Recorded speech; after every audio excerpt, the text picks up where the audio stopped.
Bismillahirrahmanirrahim. Dear students, welcome to the next lecture, which is, I hope, is number 8 in the course of translation pedagogy.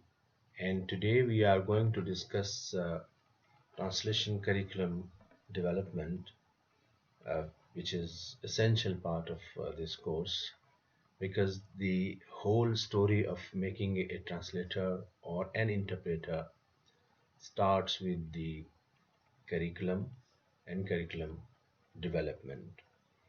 Our discussion in this lecture is based on this article toward a model approach to translation curriculum development, and it's written by Mustafa Gabr. This article, I have selected this article for a couple of reasons, although the article itself is loaded with a lot of quotations from translation scholars here and there, and the contribution of the original writer is very meager. I think you have also noticed this while you were reading this article. But because the style or the arrangement of the subtopics in this article are good for our purposes, hence the selection of this article for this purpose. Because usually what happens, the translation scholars, they write extensively on curriculum development, but their style, of course, is a little bit higher and philosophical, and also they do not bother, of course, the level of the students or the level of the learners at this stage. And of course they are writing for research purposes, and of course for their own community of scholars in the field of translation studies. So let's see. We topic discussed in this article mainly. There are two core topics that have been discussed in this article. Number one is process initiation phase. This is the process of translation curriculum development, and second is the curriculum development phase. And then each phase is subdivided into some stages or steps. Uh, for example, the process initiation phase contains these stages: forming a team of developers and brainstorming among the developers or for the developers, task assignment, and D, setting deadlines for task accomplishment. The next phase also has two further stages. Curriculum development phase is A is pre-development stage, which is identifying market needs, identifying students' needs, and identifying institutions' needs. Of course, this is not included in the article, and this shows that this is added from my side. The next stage of this phase, curriculum development phase, is the development stage, and this has also a lot of uh, you know steps: defining instructional objectives, preparation of material, teaching methods and techniques, selection of teachers, developing lesson plan, assessment, and evaluation. Two steps have been added here in this stage from my side, and we shall be trying to understand all these steps when we reach there. The points that I am going to discuss in this PPT are mainly 2 points. Number one is phase number one, which is process initiation phase. And I'm going to discuss the different steps suggested by the author here. And also pre-development stage, as we have just seen that the pre-development stage is divided into A and B. I mean, the pre-development stage, of course, is part A of the curriculum development phase. So I shall confine my discussion here, with this pre-development stage of the curriculum development phase. The remaining part, which is the B part of curriculum development phase, shall be discussed in the next lecture. So I hope the whole arrangement of the article now is in front of us, and we know that with this arrangement now we can also move forward and see what is the next. So let's start. Process initiation phase, we need to understand the basics before we come to the steps of the process initiation phase. The basics. Importance of good translation curriculum. You see, the curriculum of translation, although the curriculum of any area, every area of research is very important, but why this is more important? There are reasons. Number one is translation is a professional field. When we say a professional field, basically we are talking about the practical aspects of that field. That which means that the translators, they have to perform. They have to show their skills in the market to their clients through doing translation and interpretation different kinds. Here translation resembles other professional fields like medicine, like engineering, and a couple of like law, for example. So the translators, they have to perform in the field in a way which, nothing can be hidden.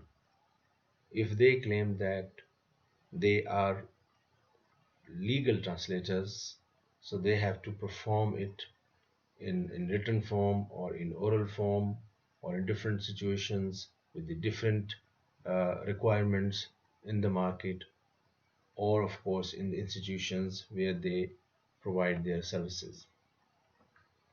So curriculum becomes very important because the focus of the curriculum should be on the production side, on producing, making good translators and good interpreters. At this level, where the requirement is to produce translators and interpreters, if the focus remains on a lot of theories or philosophies and so on and so forth, the result would be, of course, that the graduates or would be much comfortable with the talking about the philosophies and the theoretical frameworks and so on. But if they are asked to perform, to do it, deliberate it, their skills, they would find it difficult. So hence this is very important. The curriculum for any translation program is very, very important. It is just like a good machine. If we have a good machine to, let's say, produce good product, of course is the machine is made with a good systems, with good material and good parts, it will of course give the result and produce good product for the market. Quality, we are talking about the quality, of course. And if the machine is bad and the quality has been compromised, and the working of the machine is of course is questionable, the result would be also bad. The product would also be very bad. We can talk about the printing machines. Here we can talk about the machines that produce furnitures. We can also talk about the machines that make the surgical instruments that are used in the medical field in surgery. So the analogy is very exactly, is very good to understand the importance of translation curriculum. The importance of good translation curriculum also is related to this point, is whether the curriculum should be systematic versus creative curriculum, because there is a debate among the scholars that the if we think that the analogy is a good machine, then everything should be systematic. But the point here is that we are not dealing with the things here. We are not dealing with the material here. We are dealing with the human beings. So, of course, the translation curriculum should be systematic, should be sequenced, should be built on a clear-cut philosophy and steps, but there should be a room for creative contribution on part of the teachers, on part of the curriculum developers, on part of those who assess and evaluate the curriculum, or on part of the students as well. So the the analogy of machine with this creative element uh, is very important point to keep in mind. There is another related to the previous point, is fixed versus flexible curriculum. That the curriculum should be fixed, things should be fixed, text should be fixed for training purposes, or what, or there should be some flexibility. Of course, the combination of fixed and flexible, and the ratio between fixed and flexible, is the point which is discussed among the scholars. The curriculum is not a simple thing, so the importance also can also be described or seen and understood through this, that the curriculum is not a is a single item, single activity carried out by some people. It is a multi-tiered, it's multifaceted activity and a process. Remember one thing: when we use the word process, it means that it is continuously carried out by some people. Maybe there are some intervals, there are some breaks, but the process continues. The process of development continues, and continues. So there is no end to it. Uh, it continues for many reasons. I think we don't have much time here to discuss the reasons, but I would like to mention maybe two, three reasons.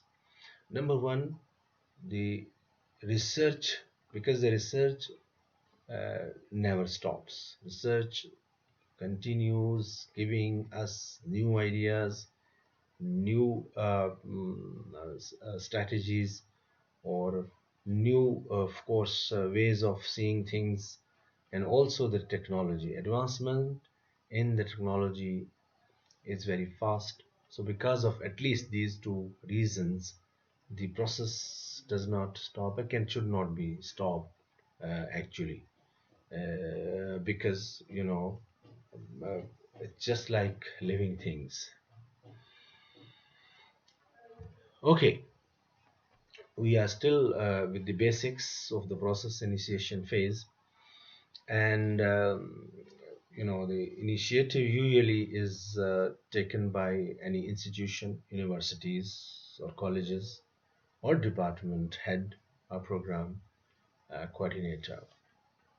In our case, of course, we have a very rich experience in this area of curriculum development, The initiative was taken by us at the department level, although of course the we were backed by the institution. Without the support by the institution, uh, we couldn't have done what we have done so far, and the results are in front of us. For after the initiation step, of course, uh, information are needed. What are the sources of information? Interestingly, of course, the author of this article is giving us some sources, but previous evaluations, we didn't have previous evaluations. Other institutions, of course, was one of the main source for us, that we studied the curriculum prevalent in other institutions, and mostly, of course, outside of Pakistan in the developed countries. We also tried to, of course, use our understanding of translation. I think we can discuss this later on, not here. Uh, the basics of process initiation phase is also that the resources and constraints become very clear in front of the developers of curriculum, the translation curriculum. What time is available and what are the constraints on the time. When time is available, if let's say we have 4 hours a day time available for those who are going to develop the curriculum, for those who are going to teach the curriculum, for those who are going to learn through this curriculum, and then the constraints on the time, whether this is morning time, midday time, or afternoon time, or evening time, and so on. Finances are so important as another important factor that should be clear for the curriculum developers, because the finances are the blood that runs through everything. Classroom facilities, if we have time, if we have finances, and then we don't have classroom facilities, uh, we cannot implement curriculum. Of course, things becomes very difficult. If we don't have teachers in specific areas, in specific language pairs, we have to compromise on the quality of the teaching and labs. Also, the availability of labs for research purposes, availability of labs for interpreting purposes are very, availability is very important for any curriculum uh, in the area of translation. So these are the steps in process initiation phase. A is forming a team of developers. B, brainstorming for developers. C is task assignment. And D is setting deadlines for task accomplishment. These four steps in the process initiation phase are very, very important and essential. That the forming a team of developers, brainstorming for developers, task assignment, and setting deadlines, all these things are administrative. They at this stage, they are not academic. They are not intellectual things. They are the administrative things, and that are very, very important for the process initiation phase. So let's discuss each step separately. Forming a team of developers, there can be options, and here we have two options. One is an experienced developer, one person in the center with input from others, collecting information, input, opinions, ideas from other relevant people working within the department or working within the institution. The second option is suggested here is a team of developers with diversified skills, people with the diversified skills and knowledge and experience. I think the second option, because when they work together, and they are also associated with that central activity of developing a curriculum. The results are always good. Our, of course, model was the second one. We had a team of developers, and although we didn't have too much diversified skills, but we had some diversified skills. Perhaps we lacked only one thing, which was the technology. The else, we were in a good position to develop our curriculum. And when I say we I'm talking about the curriculum of BS translation and interpretation. I'm not talking about the curriculum of this MS Translation Studies. I'm talking about the BS Translation Interpretation curriculum. I'm also talking about the curriculum developed by us for our short courses in professional translating and interpreting. So diversified skills, knowledge, and experience was our model.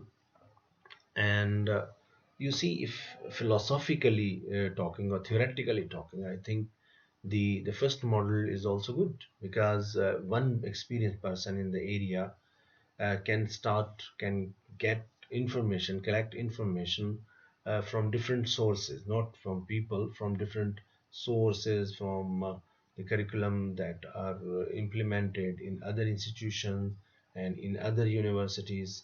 So collect the information and also take input from others within the institutions, within the department, and then this can be coupled with the second option, which is a team of developers with the diversified skills. Point here is, no, there is no open option available. It depends upon the situation, it depends upon the time available, it depends upon the motivation of the department or motivation of the university for preparing that curriculum. Okay, now the team has been, of course, formed, developed. Team is there, and the next step is brainstorming for the developers. Now, this is very important aspect, that the brainstorming for developers. The best thing is that the developers, they sit together face to face, and then they do this brainstorming. Briefly, what is brainstorming? Brainstorming is just letting ideas come in your mind and noting them on some paper, on whiteboard, and so on. So generating ideas through discussion and exploration. So ideas after reading, ideas after discussion, ideas when we meet, when people meet with each other. And this is, I think, there is a some some psychology behind it. When you sit alone and think about, you have different kind of ideas. When you meet people and the brains are, of course, interacting with each other, they would generate different ideas. So this is the benefit, and this is the beauty of brainstorming among the developers. Encouraging creative ideas. At the stage of brainstorming, this is always a very good suggestion. Nothing should be stopped. At this stage, implementation should not be discussed. The ideas come in a flow, and they should be uh, noted down or written somewhere. And the next step, they can be revised in the next step.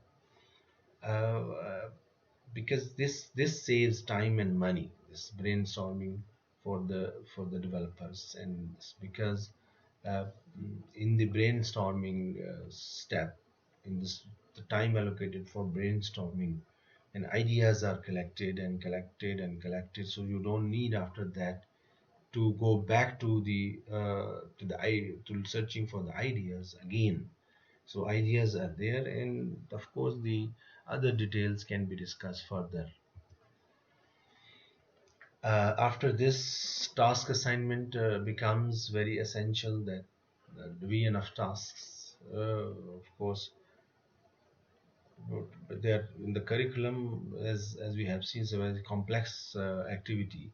So there are a lot of tasks that can be collection of material, one task, research in a certain topic in another task, and also the selection of text type at a certain level for a certain course, devising the objectives of certain courses, uh, preparing the exercises, drills for certain courses, and also uh, preparing the activity for certain courses, part of the courses, or for some topic, and so on, so forth, are different, and also incorporation of the technology into some courses. So we are tasked as per capabilities, those who can do those tasks, and of course they are also interested in doing that uh, task. Tasks should not be imposed. This is very, very important suggestion. Tasks should not be imposed. Every member can be consulted. The, his or her interest should be considered for assigning tasks. So, uh, as I said, and we can see on this slide that there are examples of the tasks that should be divided among the members of this team. After this, setting deadlines for task accomplishment. This is so important. This is so important for the achievement, for the accomplishment, for doing something, for attaining the result, that at the time of assigning the tasks, the deadline should be set. Deadlines should not be fixed, on this date, on this time. Of course, there should be a date, and there can be a time as well, but they should be realistic, in the sense that if we are living in a developed country, every systems are working smoothly. So I think there little flexibility is needed in the deadlines, because everything is connected with everything, and everything is working accordingly smoothly. So there we can say on this date, on this time, that means this date and this time. But if we are working in countries like here in Pakistan, we have external factors that hinder our working. We have dharnas, sometimes we have strikes, we have this, we have traffic blockade, we have also other unforeseen incidents that take place in our society, and they create a lot of hindrances. So the deadlines should be realistic and flexible. There should be some flexibility, but point here is that the if the deadline is date, certain date, how much flexibility is needed if there is some problem. So flexibility within the limit, not flexibility which creates some chaos for other people. Okay, and also this is also a very good suggestion that the deadline should be set with the consultation of the team members, because they will tell, or he or she, that particular team member will tell what is possible for that person, and what time he needs or she needs to accomplish that task. And when setting the deadlines, written plan and effective communication. The, when the plan is written, the deadlines are also set, and also effective communication among the members. What do we mean by effective communication? Effective communication is just like when you are working in a team, you are sharing every bit of that, the activities related to that team, every bit.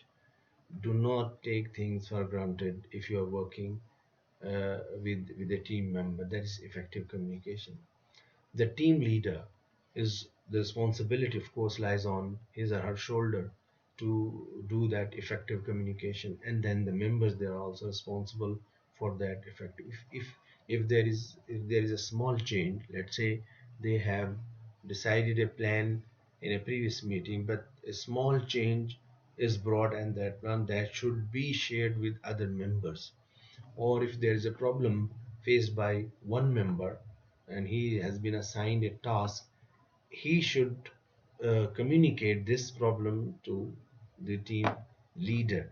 Effective communication, because they are on the same ship and the ship's direction is set, so they are going to that direction.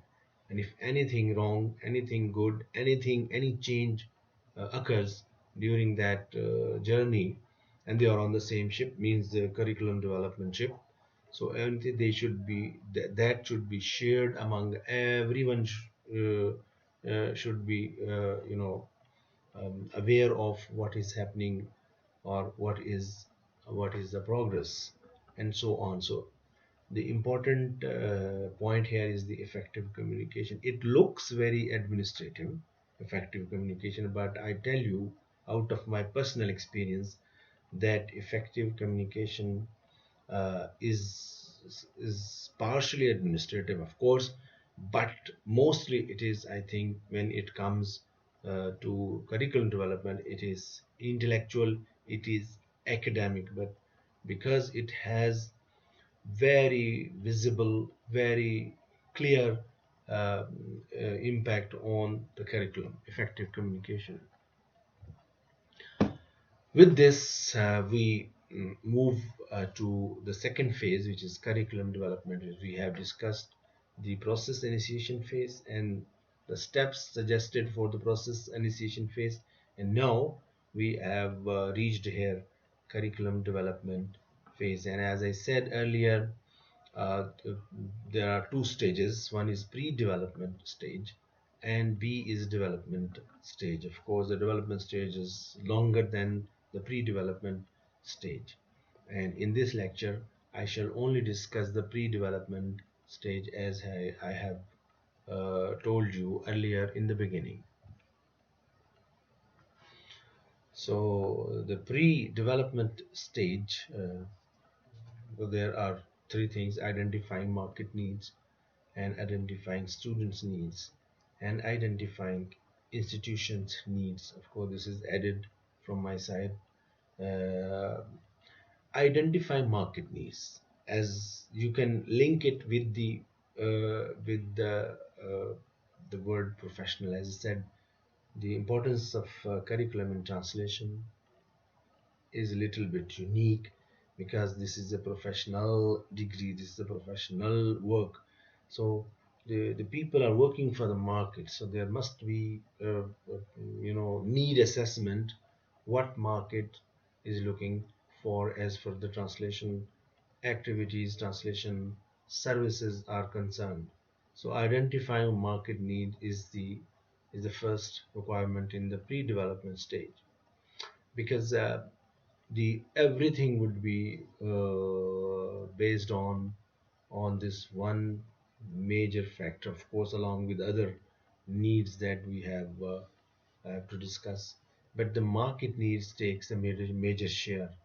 As for the curriculum objectives, the curriculum topics, the course teaching methods, the technology that is required for teaching that course, and the assessment and examination and the evaluation and so on. The whole process, which as I said earlier, does not stop. It is all the time on the move.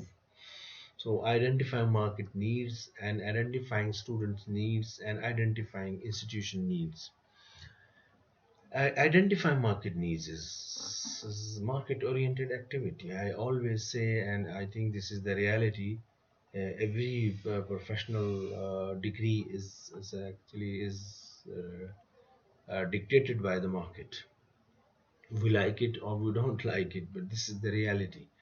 It's a market-oriented activity, because uh, translators and interpreters are produced to earn money, to have jobs, to have, of course, economic freedom in the society. So the demands of the market should be taken care. In this article, of course, the author has collected opinions from different scholars, and they belong to the Western world. But I tell you, the market is always different. If we try to study the market in Islamabad, in Lahore, or in Karachi, or overall in Pakistan, I think we would have different dynamics. Uh, the, for example, the existing market, the time I am recording this lecture, the existing market perhaps is not aware of the translation technology to the level, to the extent that the developed world has reached. So the while this devising the curriculum, I think we need to understand whether this translation technology, awareness of translation technology, or skills of using translation technology is one of the demands in the market or not. Point here is that it actually needs a research. It should not be done on the basis of the assumptions. Research means that uh, the developers, they can identify market needs on the basis of the previous research, on the basis of some interviews, people working in the translators working, professional translators working in the market, on the basis of observation also, or maybe more research on more systematic way, of course, which is developing the questionnaire, collecting the data, analyzing the data, and then inferring from this data, and then, of course, um, having this set of demands in that particular market. Specializations in our market, of course, the developed countries, they always look for the specialized teachers, I mean the translators specialized in areas, for example, the legal translators, legal interpreters, medical translators, community translators, and so on, bilateral translators and interpreters, or uni language, I mean unidirectional translators, translating from only one language to other and not vice versa, and so on and so forth. Our market is very generic. We see that when you say you are translators, they think you can translate anything and everything, regardless of text type or terminologies. You can also translate. I mean, you can also written translation. You can do the written translation, and you can also do the interpretation of all kinds. You can sit in the booth and interpret. The market here in Pakistan is not too much aware of the details, or maybe right now, but in future maybe it become more aware of the details, and of course the specialization in this area. Um, there is a debate among the scholars, of course, the translators who are specialists versus specialists in translation, those who specialize in the area of medicine and then they are trained for the cause of translators, or the translators who specializes in this area. So this debate, I think, is irrelevant for us so far. I have faced this discussion here and there, and I think we are living at a level where uh, we need to understand that our market stands at still in earlier stages as for the translation curriculum is concerned. Diversified skills, of course, I think this is universal, more vocational and less academic. Also, we need to understand when we are studying, identifying market needs for a particular course or for a particular degree program. Uh, Identifying student needs is the broad objectives of the curriculum and needs of the students. Uh, Here, the consideration is that we should know, the developers, they should know the student is coming with the proficiency in two languages or without, is blank, does not know these two languages, or maybe he or she only is proficient in one language and he is coming to you, and what are their needs in this case. So some language courses should be prescribed for those, for this segment of the students, or there should be just the program should only be available for those who have a proficiency and in at least two languages. So the broad objectives of the curriculum and needs of the students, and also the translinguistic knowledge, both from one language to other language, knowledge about the topic, what is their level, what is their understanding about certain things. Because the student needs are more intellectual, or more social, or more psychological. Market needs are what is happening in the market, what is required in the market, but the student needs are more about what is the level of intake, when we give admission, when students are admitted to a certain uh, program. So what do we think, who is coming to us, from where we should start? Should we start teaching the basics of the languages first, and then they spend some time in learning languages, and then they start learning translation? So these are different things that of course ask for identifying student needs. When students needs are not identified, the result is not good. Inappropriate and poorly received content, of course, because the teacher of course lives in a place, and the students are disconnected from the teacher. They are not following what the teacher is trying, and reasons can be mainly in the area of translation.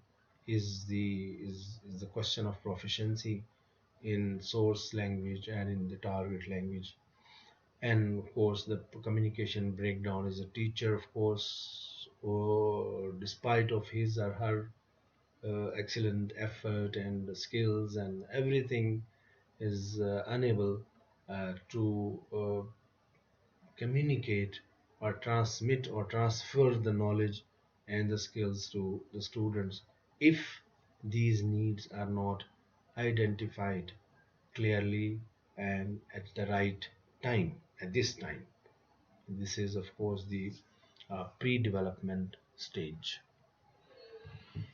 Yeah, identifying institutions needs is another aspect that should be kept in mind. Why this institution needs? Because every institution has a philosophy. I just give you the example of our university. This is called international and then Islamic. So the the element of international, and then the element of Islamic, and which has been incorporated in its mission and objective, of course. It asks for certain things that should be reflected in the curriculum and in the courses. Some of the courses, not all, some of the courses. So the identifying institution needs what, of course, the institution wants to produce translators and interpreters, no doubt about that, but they want to give uh, focus or more focus to certain areas, to certain text types, to certain objectives, to certain ways of assessment and examination and outlook of the students. So the I give you, I think, take the example of international and Islamic. When you say Islamic, I think, and we are talking about the translation curriculum, I think the prime objective of this university should be, and it is actually, we are trying to promote that, on Quran translation, on the religious translation of the religious text, one way or the other. It's a huge area in front of us, because if we focus international and Islamic, if we focus on this area more than other institutions, of course, because this is our prime mission, our prime objective as an institution. So we are giving this color, we are giving this focus, we are giving this outlook to our students, at least who are doing their research in the area of translation. Or maybe They are considered very good in religious translation because they are graduates of international Islamic university. Now, take the example of other university, maybe National University of Modern Languages in Islamabad. They may not have this the same philosophy, and they actually do not have the same philosophy. So their philosophy is multilingualism. So maybe they are focusing on some languages, the focus on other languages than our focus, because our focus, as we say, is on Arabic basically. Of course, the English is another core language, is is the international language, but they may be focusing on other languages. Let's say French, let's say Germany, and German, let's say other European languages or maybe Asian languages.